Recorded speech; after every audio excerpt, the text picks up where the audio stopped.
کہ جنات ہیں، مخلوق بھی ہیں، اور یہ جنات جسمانی وجود کے ساتھ ہیں۔ وَخَلَقَ الْجَانَّ مِن مَّارِجٍ مِّن نَّارٍ، قرآن مجید میں اللہ پاک نے جو یہ ارشاد فرمایا ہے، اور کہیں یہ ارشاد فرمایا وَالْجَانَّ خَلَقْنَاهُ مِن قَبْلُ مِن نَّارِ السَّمُومِ، اور جن کو اس سے پہلے بنایا بے دھوئیں کی آگ سے۔ یاد رکھیں فرشتوں کو اللہ نے نور سے، انسان کو مٹی سے، اور جنات کو آگ سے یہ پیدا کیا ہے۔ اب عائشہ صدیقہ رضی اللہ تعالیٰ عنہا نے یہی بیان کیا کہ حضور پاک صلی اللہ علیہ وآلہ وسلم نے فرمایا ہے فرشتوں کو نور سے، جنات کو آگ سے، آگ کے شعلے سے، یہ جسے لوگ کہتے ہیں شعلہ کہتے ہیں، اس سے، اور سیدنا آدم علیہ السلام کو مٹی سے پیدا کیا گیا، اور آدم علیہ السلام ابو البشر ہے، یعنی انسان اپنی اصل تخلیق کے اعتبار سے اس کو مٹی سے بنایا گیا، اور فرشتوں کو نور سے، جنات کو آگ سے پیدا کیا گیا۔ اور جس طرح انسان مکلف ہے اللہ پر ایمان لائیں، اللہ کی کتابوں پر ایمان، رسولوں پر ایمان، نبیوں پر ایمان، فرشتوں پر ایمان، اسی طرح جنات جو مخلوق ہے اس کے لیے بھی یہی حکم ہے، وہ بھی مکلف ہیں شریعت مطہرہ کے۔ ہاں احکامات اپنے اپنے جدا ہیں، احکامات کے اعتبار سے فرق ہے، مگر اس اعتبار سے مکلف ہونا کہ جنات کو بھی انسانوں کی طرح یہ اللہ نے اپنی عبادت کے لیے پیدا کیا ہے، اور قرآن پاک میں واضح طور پر ارشاد فرمایا وَمَا خَلَقْتُ الْجِنَّ وَالْإِنسَ إِلَّا لِيَعْبُدُونَ، اور ہم نے جنوں اور انسانوں کو نہیں پیدا کیا مگر کہ وہ عبادت کریں، یعنی اللہ کی عبادت کریں، اللہ رب العالمین کو ایک مانے، خدا مانے، اللہ کے سوا کسی کو خدا، معبود، عبادت کے لائق نہ مانے۔ جس طرح ہم انسانوں کے لیے حکم ہے اسی طرح جنات کے لیے بھی حکم ہے۔ تو جیسے ہم انسان مسلمان یہ مکلف ہیں، اسی طریقے سے جنات بھی مکلف ہے، اور سب سے بیسک حکم جیسے انسانوں کی طرف رسول اللہ صلی اللہ علیہ وسلم کی شریعت کا مخاطب ہے جو کافر ہے وہ مسلمان ہو جائے، اسی طرح جنات کی طرف بھی یہی حکم ہے کہ وہ جنات وہ اسلام لے آئے، دین اسلام کو قبول کریں، اور یہ بھی اللہ کی عبادت کریں۔ بہرحال جنات میں بھی انسانوں کی طرح، جیسے انسانوں میں کافر بھی ہیں اور مسلمان بھی ہیں، خوش عقیدہ بھی ہیں، بد عقیدہ بھی ہیں، جنات کے اندر بھی یہی معاملہ ہے کہ ان کے اندر بھی مسلمان بھی ہیں اور نافرمان بھی ہیں، خوش عقیدہ بھی ہیں اور بد عقیدہ جنات بھی موجود ہیں۔ اور ویسے تعداد میں یہ انسانوں سے کئی گنا زیادہ، بلکہ یہاں تک کہا گیا کہ جنات کے اندر وہ فاسقین بھی ہیں، یعنی فاسق جن بھی موجود ہیں، تو یہ ان کے فساق کی، فاسقین جنوں کی تعداد تو پورے انسانوں سے بڑھ کر ہے۔ قرآن مجید فرقان حمید میں جنات کا ہی ایک قول جو اللہ پاک نے بیان کیا، وہ جنات نے کیا کہا وَأَنَّا مِنَّا الصَّالِحُونَ وَمِنَّا دُونَ ذَلِكَ كُنَّا طَرَائِقَ قِدَدًا، ارشاد فرمایا اور یہ کہ ہم میں کچھ نیک ہیں اور کچھ دوسری طرح کے ہیں، ہم کہیں راہ پھٹے ہوئے گئے، یعنی راہ سے ہٹے ہوئے گئے، یعنی دونوں طرح کے ہیں، ان میں سے نیک بھی ہیں اور بد بھی ہیں، اچھے بھی ہیں، برے بھی ہیں، صالح بھی ہیں، فاسق بھی ہیں، اور عام جنات مسلمان بھی ہیں، اور پھر مسلمان جنات کے اندر اچھے اچھے مراتب والے جنات بھی ہیں، جیسے انسانوں کے اندر اور مسلمانوں میں اولیاء کے مراتب ہے، اسی طرح جنات کے اندر بھی بہت زیادہ نیک بھی ہیں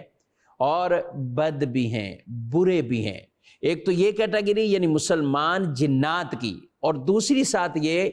کفار، یعنی جنات میں سے ایسی بھی تعداد ہے کہ جو کافر ہیں، جو غیر مسلم ہیں، تو لہذا جنات کے حوالے سے یہ سمجھنا اور یہ نظریہ رکھنا کہ جنات میں مسلمان بھی ہیں اور کافر بھی ہیں، مسلمانوں میں اچھے بھی ہیں اور برے بھی ہیں، خوش عقیدہ بھی ہیں اور بد عقیدہ بھی جنات موجود ہیں۔ اللہ پاک ہمیں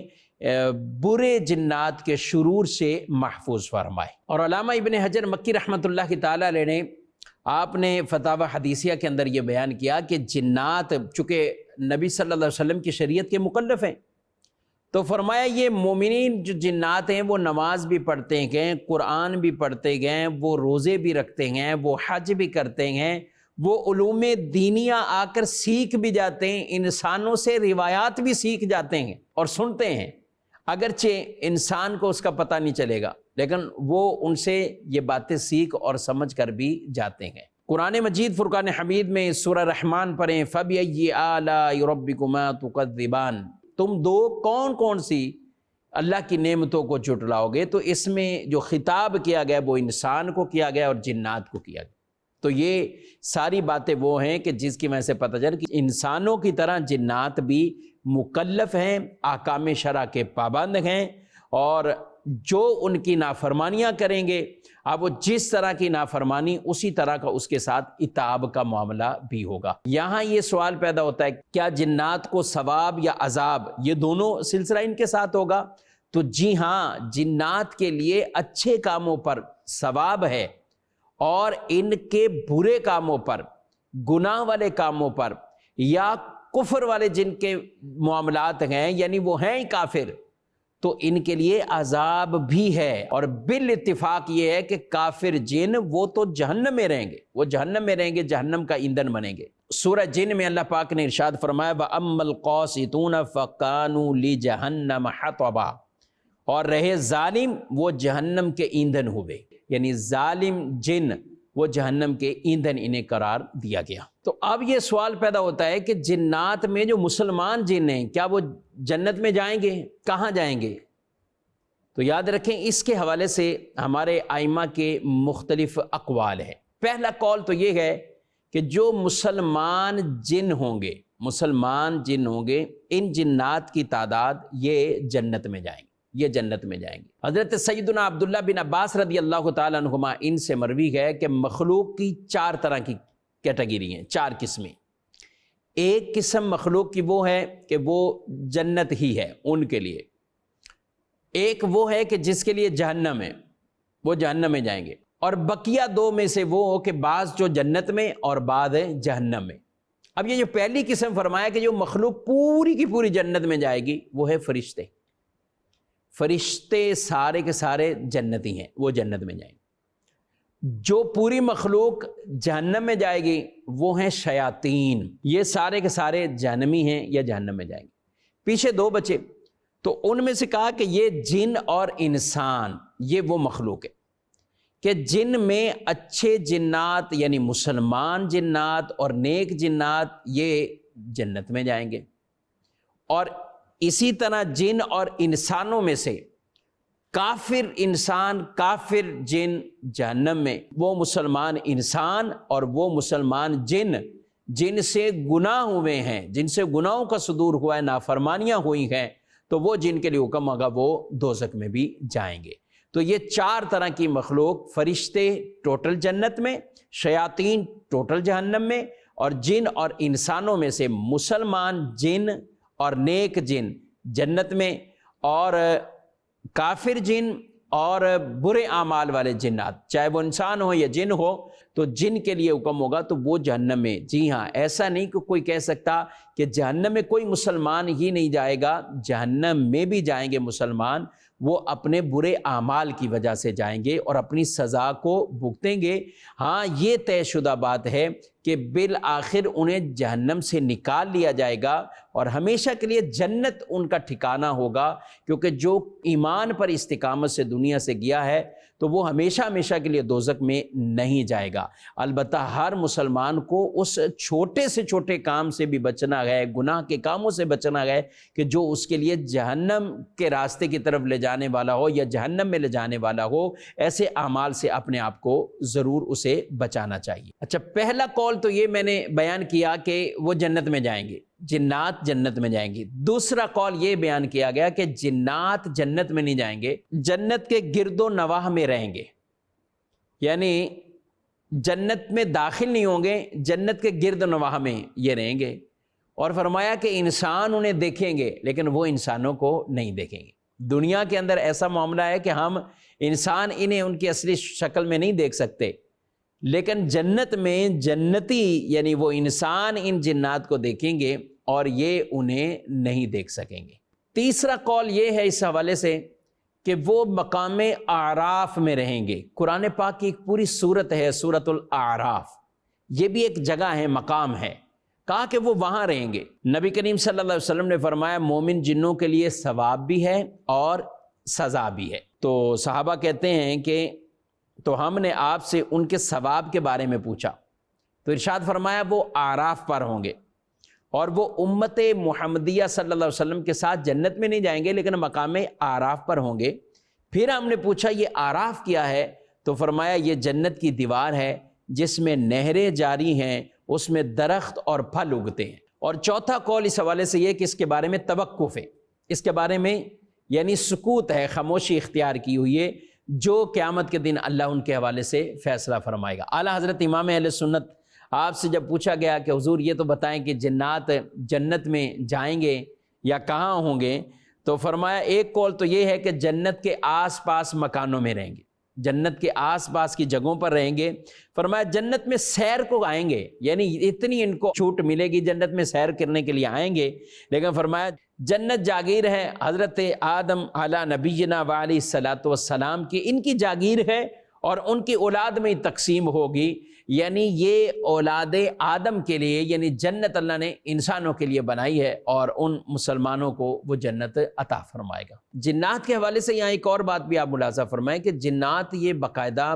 کھاتے پیتے پیدا ہوتے مرتے، یہ سب کچھ ان کے ساتھ معاملہ ہے۔ فرشتوں کے حوالے سے یہ ہے کہ وہ نہ کھاتے ہیں نہ پیتے ہیں، نہ نکاح ان کے، نہ ان کی اولادیں۔ فرشتوں کے حوالے سے وہ اللہ کی نوری مخلوق ہے، لیکن جنات وہ ہیں جن کا باقاعدہ کھانا پینا مرنا یہ سب کچھ ثابت ہے، اور اولادیں ہونا یہ بھی ثابت۔ جی ہاں، بلکہ انسانوں سے بڑھ کر جنات کی تعداد کتنی ہے کہ جب کسی انسان کے ہاں ایک بچہ پیدا ہوتا ہے،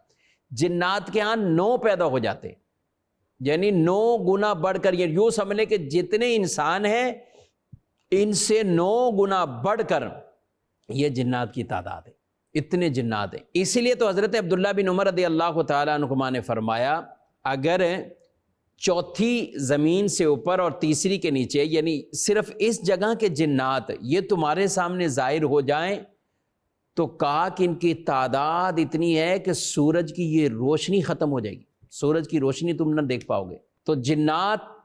کی تعداد بھی انسانوں کی طرح ان کے ہاں بھی نکاح شادیاں پیدائش یہ سارے معاملات ہوتے ہیں، البتہ انسانوں سے کئی گنا بڑھ کر ان کی تعداد ہے۔ خلاصہ وہی کہ ان میں اچھے بھی ہوتے ہیں اور ان میں برے بھی ہوتے ہیں۔ ایسا نہیں ہو کہ ہم سارے اب اس سے گھبرا جائیں اور ڈر جائیں کہ جنات کی تعداد ہم سے 9 گنا زیادہ، ایک انسان تو 9 جن۔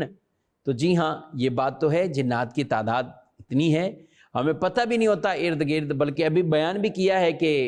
جنات آ کر، اچھے جنات مسلمان جنات وہ تو آ کر واعظ نصیحت کی مجلسوں میں بیٹھ کر جاتے ہیں، حدیثیں سن کر جاتے ہیں، اور وہ یوں آ کر لوگوں سے علماء سے علم بھی سیکھ کر جاتے ہیں۔ تو ہمیں نہیں پتہ ہوتا جو اچھے جنات ہوتے ہیں تو وہ تو مسلمانوں کے ساتھ خیرخواہی کرتے ہیں، ان کا فائدہ ان کو پہنچاتے ہیں۔ اور بلکہ اچھے جنات نیک جنات نے تو نبی کریم صلی اللہ علیہ وسلم سے آ کر یہ بھی کہا ہے کہ آپ اپنی امت کو اس چیز سے منع فرمائیں کہ وہ ہڈی سے گوبر سے لید سے اس کو وہ استنجا میں نہ استعمال کریں، ناپاک نہ کریں، کیونکہ اس میں ہماری خوراک رکھی گئی ہے۔ جی ہاں، تو رسول اللہ صلی اللہ علیہ وسلم نے تو انہیں خوشخبریاں بھی عطا فرمائی ہیں جنات کو کہ یہ جب بھی کسی ہڈی لید گوبر کے پاس سے گزریں گے تو وہاں اپنی خوراک پائیں گے، وہاں اپنی خوراک پائیں گے۔ اس لیے ہمیں ہڈیوں سے اس طرح کے معاملات کرنا کہ جس سے وہ ناپاک اور نجس ہو جائیں، اس سے منع کیا ہے۔ ایک مرتبہ تو رسول اللہ صلی اللہ علیہ وسلم کی بارگاہ میں صحابہ بیٹھے تو ایک سانپ آیا اور اس نے آ کر کان مبارک کے پاس کچھ کہا، تو آپ نے فرمایا ٹھیک ہے، وہ سانپ چلا گیا۔ تو عرض کی گئی یا رسول اللہ صلی اللہ علیہ وسلم یہ کون تھا اور کیا؟ تو آپ صلی اللہ علیہ وسلم نے فرمایا کہ یہ ایک جن تھا جس نے مجھے کہا ہے کہ آپ اپنی امت سے کہیں کہ یہ گوبر اور لید وغیرہ سے استنجا نہ کریں کہ اس میں ہماری خوراک ہے، اس میں ہماری خوراک ہے۔ کریم آقا صلی اللہ علیہ وسلم جس طرح انسانوں کی فریادیں سنتے ہیں، مسلمانوں کی فریادیں سنتے ہیں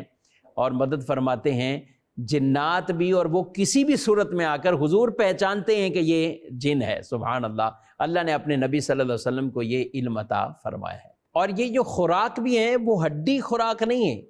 بلکہ خوراک تو اسی ہڈی کو کہا گیا، لیکن جب جنات اسے پاتے ہیں تو اس پر انہیں گوشت ملتا ہے، اس پر انہیں گوشت ملتا ہے۔ اسی طریقے سے جو لید گوبر وغیرہ ہے، تو اس کو جب وہ پاتے ہیں تو کہا کہ یہ ان کے لیے دانہ پھل وغیرہ بن جاتا ہے۔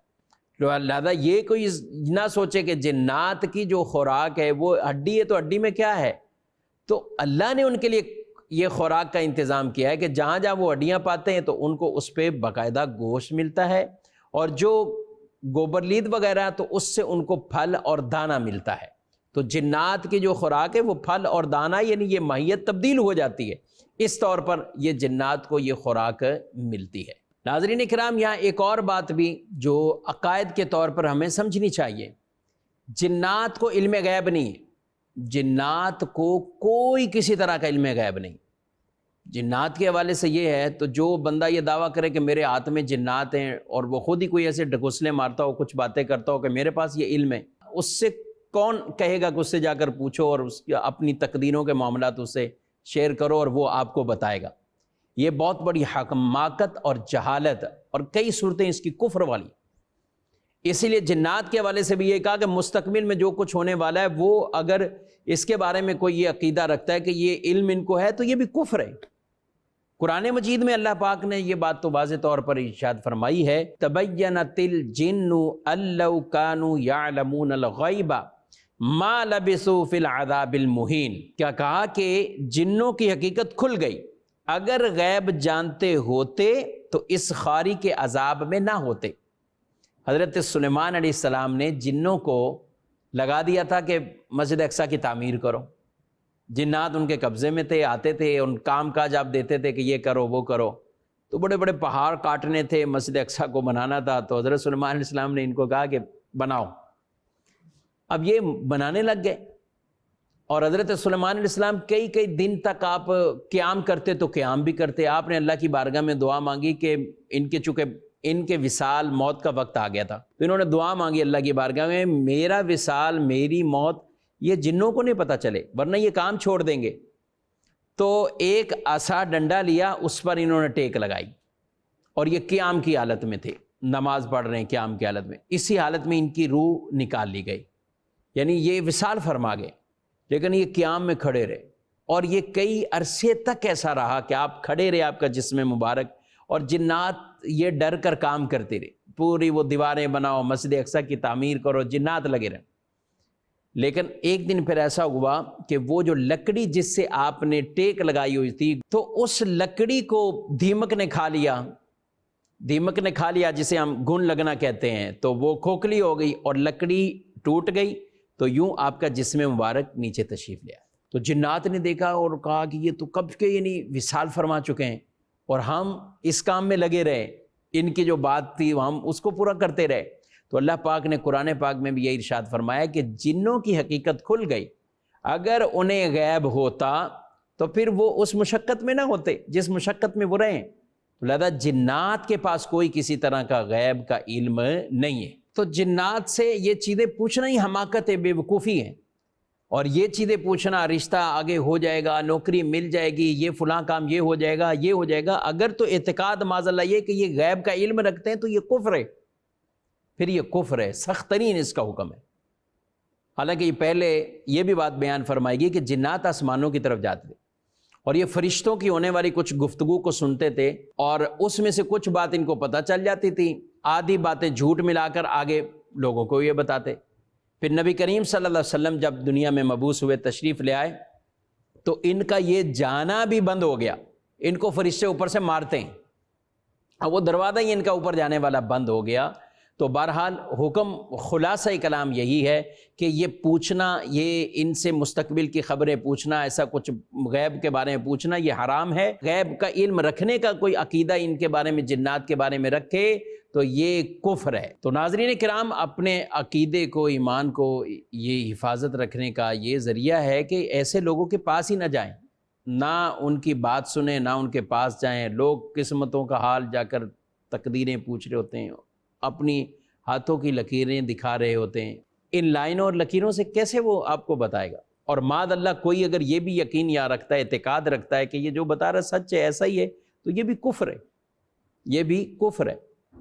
یا اس کی کفر والی صورت ہے، یا حرام والی صورت ہے، یا حماقت والے کام۔ تو اس لیے ان لوگوں سے ہی اپنے آپ کو دور رکھیں اور ان لوگوں کے پاس ہرگز نہ جائیں، اللہ کی رضا پر راضی رہیں اور رب تبارک و تعالیٰ کی بارگاہ میں دعا کرتے رہیں۔ اللہ پاک شریر جنات سے ہماری حفاظت فرمائے، اور جو ہم نے عقائد و نظریات کی باتیں یہاں سنی ہیں، رب تعالیٰ ہمیں ان اچھے عقائد پر استقامت عطا فرمائے۔ آمین بجاہ النبی الامین صلی اللہ علیہ وآلہ وسلم۔ آؤ علم سیکھیں، آؤ علم سیکھیں، آؤ علم سیکھیں، آؤ علم سیکھیں۔